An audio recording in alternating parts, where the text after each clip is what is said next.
कोशिश थी कि वहाँ से निकल जाएं जयपुर से, क्योंकि जयपुर में एक्चुअली पढ़ाई का जो सिस्टम था पूरा, अब जब मैं सोचता हूँ कि ऐसा नहीं था कि हमें पढ़ाई में इंटरेस्ट नहीं था।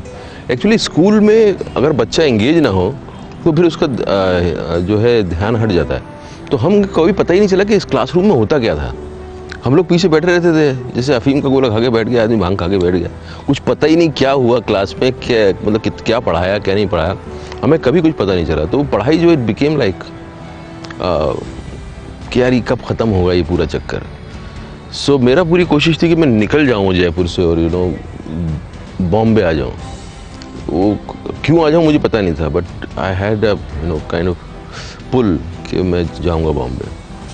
देन जब कॉलेज स्टार्ट किया तो स्टार्ट थिंकिंग अबाउट ये एक्टिंग करना है। तो आपकी जो फिल्मी शुरुआत जो है वो एक झूठ से ही शुरू हुई थी? झूठ, हाँ, मतलब एक कोशिश थी कि वहाँ से निकल जाएं जयपुर से। मेरी माँ यही चाहती थी कि पढ़ लिख के मतलब लेक्चरर बन जाएं या किसी तरह का इज़्ज़तदार जॉब कर लें, जो मुझे बहुत बोरिंग लगता था। मुझे लगता था कि एक ही चीज़ ज़िंदगी भर आदमी करता रहेगा तो कैसे बोर्डम हो जाएगा बस। ड्रामा स्कूल में एडमिशन होने की जब बात आई तब तब आपने बोला मम्मी तब बोला कुछ एक थिएटर प्लेज वगैरह किए थे तो फादर को सबको बुलवाया था वहाँ, and but they couldn't understand कि इसका कुछ प्रॉस्पेक्ट है आगे। तो आपने मम्मी से क्या मम्मी को मैंने, हाँ, उनको बोला, मैंने कहा मैं पढ़ने जा रहा हूँ एक जगह पे और ये कॉलेज की बात की पढ़ाई है और ये पढ़ के आ जाऊँगा तो यहाँ लेक्चरर बन जाऊँगा मैं जयपुर यूनिवर्सिटी में। और ऐसा मतलब वो सच भी है, हो सकता है, लेकिन मैं बिल्कुल नहीं, मैंने ये नहीं सोचा था कि मैं लेक्चरर बनूँ। हाँ, तो ये झूठ पे तो बिल्डअप किया था मैंने अपना सपना। माँ से झूठ कहकर नेशनल स्कूल ऑफ ड्रामा के दरवाजे तक तो पहुँच गए, मगर अब वहाँ दस्तक भी तो देनी थी। तो अब बारी थी दूसरे झूठ की। और एनएसडी में भी झूठ कहा कि आपने? एनएसडी में झूठ कहा क्योंकि मैं डेस्परेट था। मुझे लग रहा था कि मैं दुनिया को आगे लगा दूंगा अगर मेरा एडमिशन नहीं हुआ तो। और मेरे पास उतना एक्सपीरियंस था नहीं, बिकॉज एटलीस्ट आपको 10 नाटक करना ज़रूरी है ड्रामा स्कूल में पढ़ने के पहले, एडमिशन के एलिजिबल होने के लिए। तो मैंने तो झूठ लिख दिया उसमें, क्योंकि मेरे लिए सब कुछ ख़त्म हो चुका था जयपुर में। मेरे लिए अब टाइम आ गया था कि I should fly. I think मेरे साथ बहुत सारी चीज़ें ऐसी हैं जो मैं कन्वेंशंस को मान नहीं पाया एक्चुअली। और जैसे बचपन में लोगों को बोलते हैं ना, हर घरों में होता है कि जो भी आपका रिलीजन होता है आपको थोड़ा सा पेरेंट्स फोर्स करते हैं कि आप वो अपना लो। तो आप अपना तो लेते हो, लेकिन उसके बाद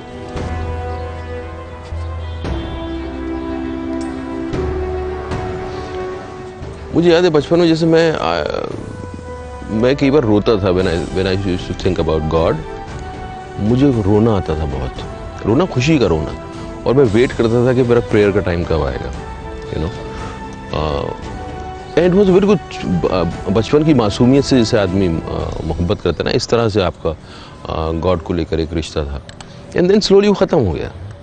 देन फिर मेरा और बाकी प्रैक्टिसेस के पर बहुत ज़्यादा मेरा मन नहीं किया कभी कि मतलब जो कहा गया है उसे कर लो तो हो जाता है। इट्स लाइक अ सौदेबाजी कि आप ये कर लोगे तो आपको इतना मिल जाएगा, आप ये कर लोगे तो इतना मिल जाएगा।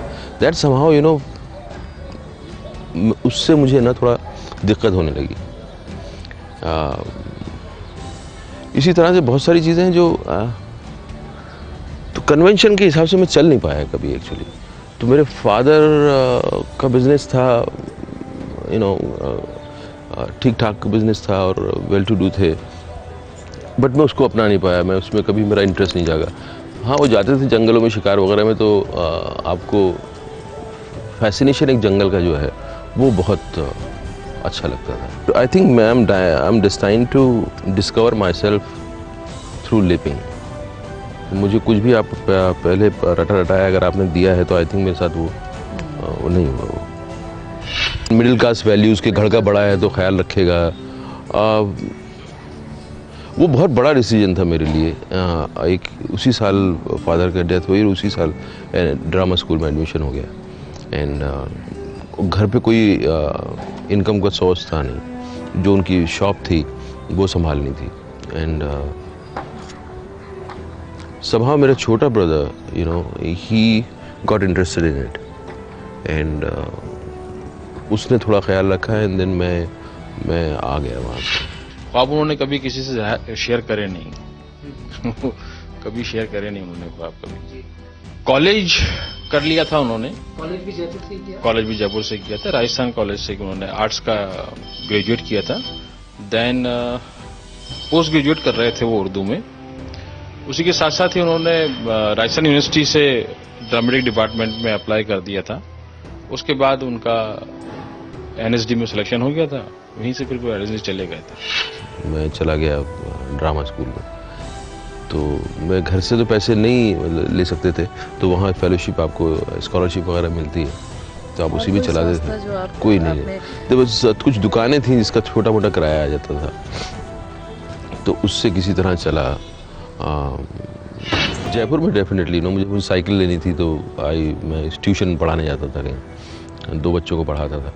हाँ, उनसे कुछ आई थिंक तब कितना देते थे, 15 रुपये महीना कुछ ऐसा देते थे। 15 रुपये आई थिंक सो, शायद 15, आई डोंट नो। उसको जमा कर करके फिर मैंने अपनी साइकिल खरीदी थी, क्योंकि हमें पॉकेट मनी का कोई कॉन्सेप्ट नहीं था हमारे। और हम पेरेंट्स कहते थे कि आपको जो ज़रूरत है बता दो, हम दे देंगे आप। तो हाँ, तो वो पार्ट टाइम वो भी किया एंड कुछ और भी, मतलब जो भी मिल गया। फादर की दुकान में बैठ गए और आपने कुछ थोड़ा बहुत कर लिया। ये सब तो ठीक था, लेकिन इन सब के बीच उनका सपना पिसता जा रहा था, कहीं पीछे छूटा जा रहा था।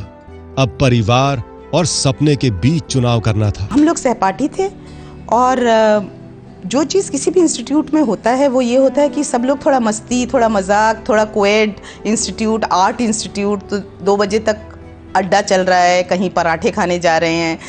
तो हर चीज़ में मुझे लगता था, इरफान को ज़्यादातर लगता था ये सब वेस्ट ऑफ टाइम है, ये सब बेकार की चीज़ें हैं। वो जल्दी से अपनी किताबें पकड़ते थे, स्क्रिप्ट हर वक्त उनके हाथों में, स्क्रिप्ट जो हम लोग उस दौरान नाटक करते थे।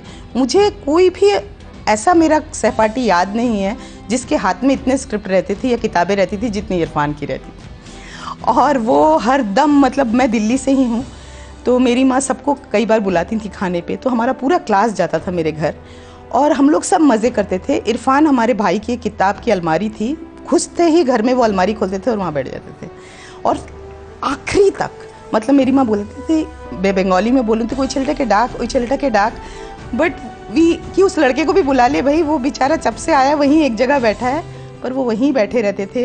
और मेरे भाई की बड़ी सारी रशियन लिटरेचर था, ये सब था, वो उसमें इरफान जिस बैकग्राउंड से आते थे वहाँ इतना एक्सपोजर नहीं था, और मैं दिल्ली की थी तो हमारा बहुत एक्सपोजर था। तो मुझ में ना वो उसकी भूख दिखती थी, भूख की सब कुछ निचोड़ लूँ, जितना कम टाइम में सब सोख लूँ बस। उसके पास मुझे ऐसा लगता था जैसे उसे लगता था वक्त बहुत कम है।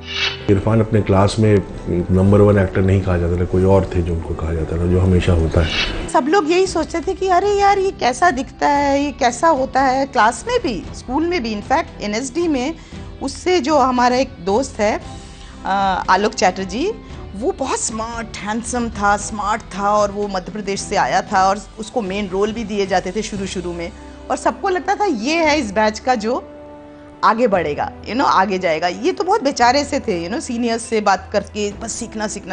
मुझे तो तभी लग गया था कि ये कोई ऑर्डिनरी चीज़ नहीं है। इरफान ड्रामा स्कूल के दौरान बहुत ही इंट्रोवर्ट किस्म का लड़का था। शुतपा जो उसकी पत्नी है, वाइफ, तब भी वो दोनों बैचमेट थे, एक ही क्लास में पढ़ते थे। तो शुतपा इरफानी साथ में रहते थे, और 1-2 दोस्त रहते थे इरफान के।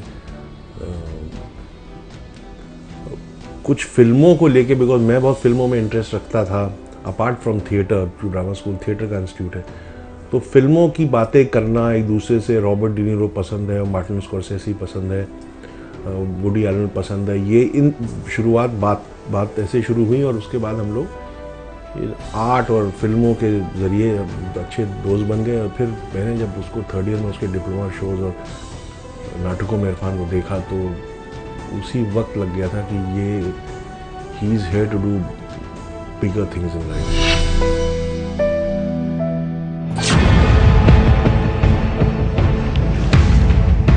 अब मीरा नायर एक्चुअली NSD में आई थी कास्टिंग के लिए, एंड बिकॉज क्लास में ऐसे ही होता था कि इरफान 3rd ईयर का टाइम था, तो इरफान अच्छे एक्टर माने जाने लगे थे तब तक, तो हमारे जो तब के डायरेक्टर उन्होंने मिलवाया था मीरा से, मीरा ने लिया था और मीरा बहुत श्योर थी कि वो करेंगे। उन्होंने जो कास्टिंग की थी पहले मेन रोल था, एंड देन किसी वजह से वो रोल कट गया, एंड देन मुझे मीरा ने ऐसे ही मेरा दिल रखने के लिए मुझे एक दूसरा रोल दिया कि लेटर राइटर का। और उस दौरान मीरा को लगा कि उनकी उम्र ज़्यादा है और वो फिट इन नहीं करते, और वो इतना अपना मतलब हाँ इन्वॉल्व हो गए थे कि वो वाकई में बहुत रोए थे। मुझे उस वक्त झटका भी लगा, मुझे ये भी बहुत रोया था, क्योंकि 2 महीने की आपने वर्कशॉप की है, आप उन बच्चों के साथ घुल मिल गए हो, और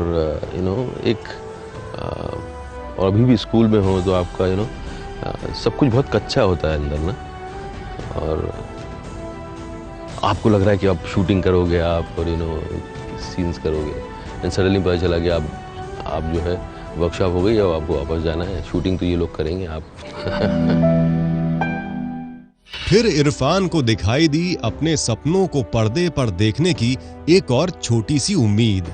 इरफान को आया गोविंद निहलानी का बुलावा, और फिर क्या था, यहीं से जुड़ गया माया नगरी मुंबई से उनका नाता। एंड देन फिर दृष्टि डिम्पल कपाड़ी के साथ। सो वो मैं बॉम्बे, क्योंकि इतना एक के बाद एक आप काम कर रहे हो, तो फिर देन बॉम्बे रुक गया।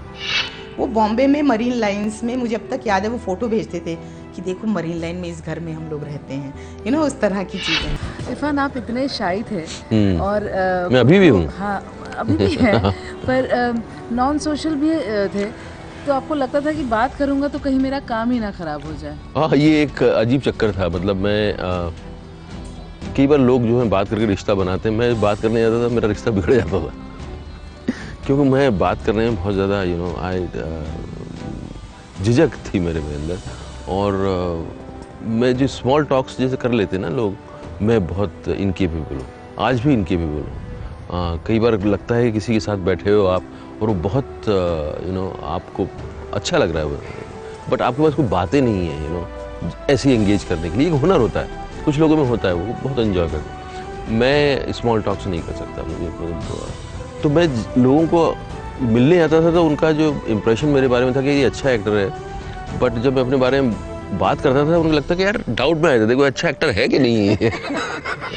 और फिर टेलीविज़न शुरू हो गया था, तो टेलीविज़न में छोटा मोटा कुछ ना कुछ कभी ना कभी मिल जाता था, तो मजबूरी में आप कर रहे थे, क्योंकि करने तो आप सिनेमा ही आए थे, आप सिनेमा देख के एक्साइट हुए थे और सिनेमा ही करना था आपको, लेकिन पता नहीं था कि उसमें जाएं कैसे। तो जहाँ काम मिल गया तो कम से कम आप अपना आप अपनी रोजी रोटी चला रहे हो और वेट कर रहे हो और काम कर रहे हो अपने ऊपर। पहले शुरू में तो आप फ़ोन करते हो, फ़ोन करके आप अपने आप को इंट्रोड्यूस करते हो, फिर आप क्योंकि NSD किया तो NSD का नाम भी ले लेते हो, तो वो जो जिस तरह का रिएक्शन वहाँ से आता था वो थोड़ा it's not easy to take.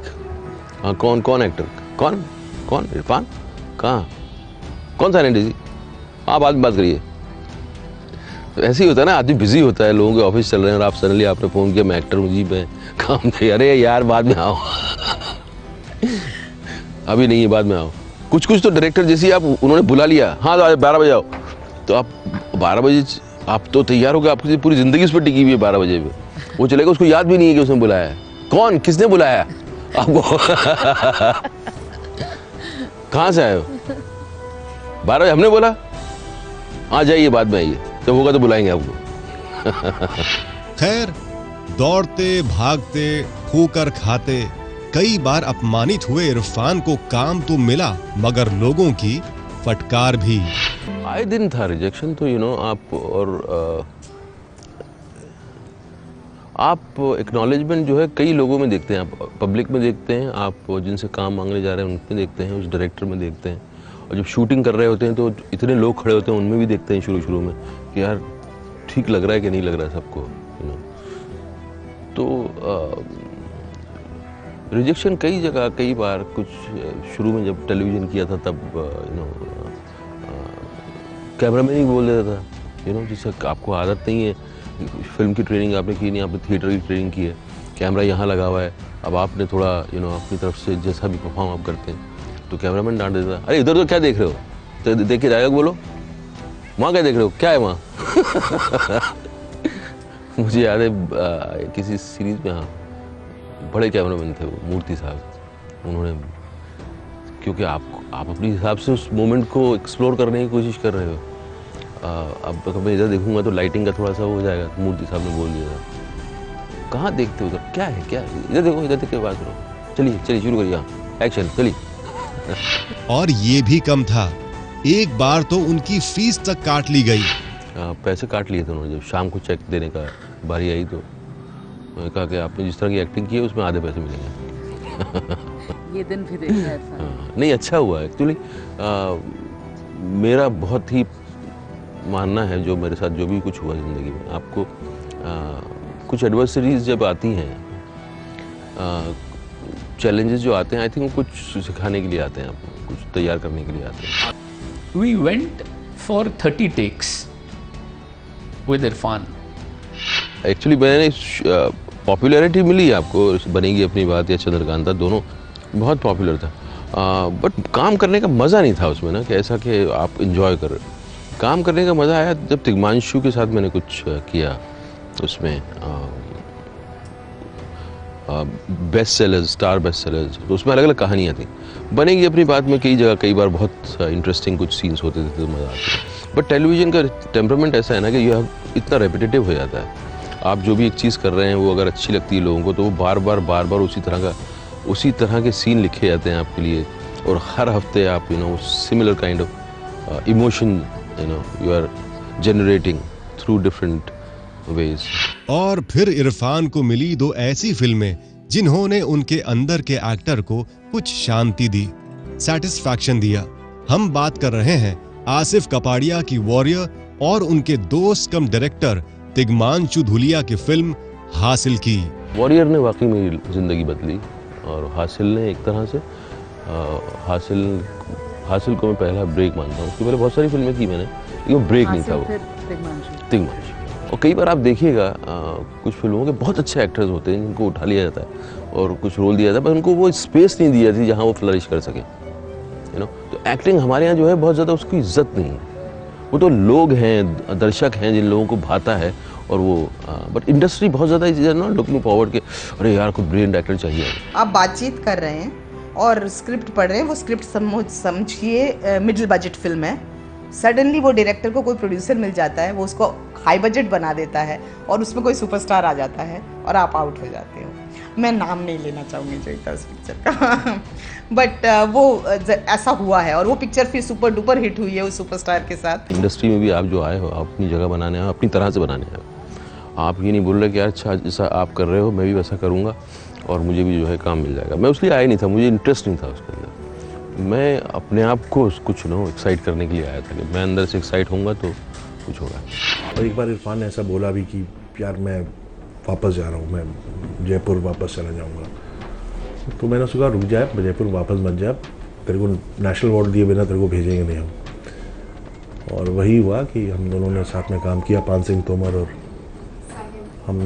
पान सिंह तोमर की, और फिर उसमें हम दोनों को नेशनल अवार्ड मिला। ऑलमोस्ट 25 साल तक अलग अलग तरह के चैलेंजेस से गुजरने के बाद, ढेर सारे क्रिटिसिज्म सुनने के बाद, हिंदी फिल्म इंडस्ट्री के अजीबो-गरीब तौर तरीकों की मार सहने के बाद, फाइनली फिल्म पान सिंह तोमर ने उनको वो सब दिया जिसे इरफान खान डिजर्व करते थे। पता नहीं लोगों का एक लोग आपके बारे में कुछ एक इमेज बना के रखते हैं, वो उनका एक परसेप्शन होता है कि ये आदमी यही करेगा।